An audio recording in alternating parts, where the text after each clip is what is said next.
This is the successor to the Galaxy Nexus. Is obviously a really big deal. And as you very well know, this is based on the Optimus G, but with some modifications. As you can see, there's obviously no capacitive buttons. It's right on the screen, like you'd expect from a Nexus device.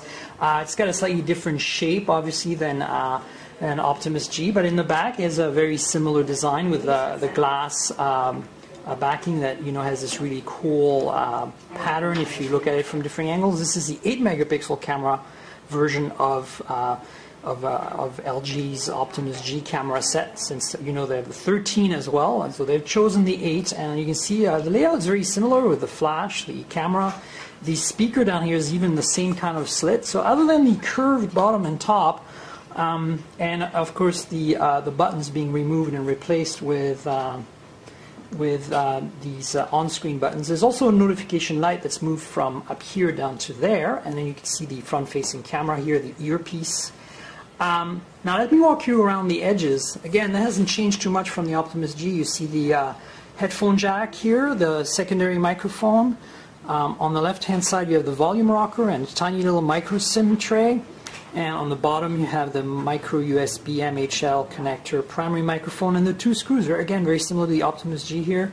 And on the right hand side, the power lock key here. And that's pretty much a walk around the phone. Now I just wanted to point out a few other cool things about this. Obviously, this is running the latest iteration of Android, which is Android 4.2, and there's a bunch of really cool features like this shortcut for turning on and off Bluetooth, etc. For example, brings you right into the Bluetooth menu. You can configure this any way you want. It's turning Bluetooth on right now. The regular settings are here, but you can get straight to your brightness if you want. Things like that. There's a million other features, especially with the camera, that are really quite amazing. But we want to really mostly show you the hardware. Obviously, the guts are the same as the Optimus G. It's a Qualcomm Snapdragon S4 Pro running at 1.5 gigahertz, meaning it's a quad-core CPU, one of the fastest on the market today. It has 2 gigs of RAM, 16 gigs of built-in storage, and it's a pentaband HSPA Plus radio dual carrier. So on T-Mobile this phone will work, and it will do 42 megabits per second. No LTE though. Some people will be disappointed, but obviously with DC HSPA Plus you can get some pretty great performance.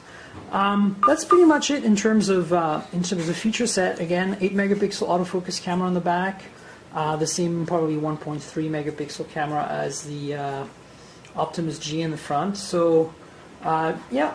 They're very interesting interpretation of the original design, quite handsome. I think this feels nicer and better built, and generally looks better than the Galaxy Nexus, which is obviously a reflection on what LG's done with the original phone, the Optimus G. So there you have it, the Nexus 4 from Google and LG. And there's one more thing this phone has, and that's, in addition to NFC, inductive charging. So you just put this down. Obviously it needs to be plugged into a charger, but at this point it would charge. This is what the little module looks like. It's rubberized, so it sticks to the glass finish in the back. Quite a bit of an angle, and it's pretty free as to which way you can position it. As you see, there's a micro USB charge port here in the back, and that's pretty much it. So there you go.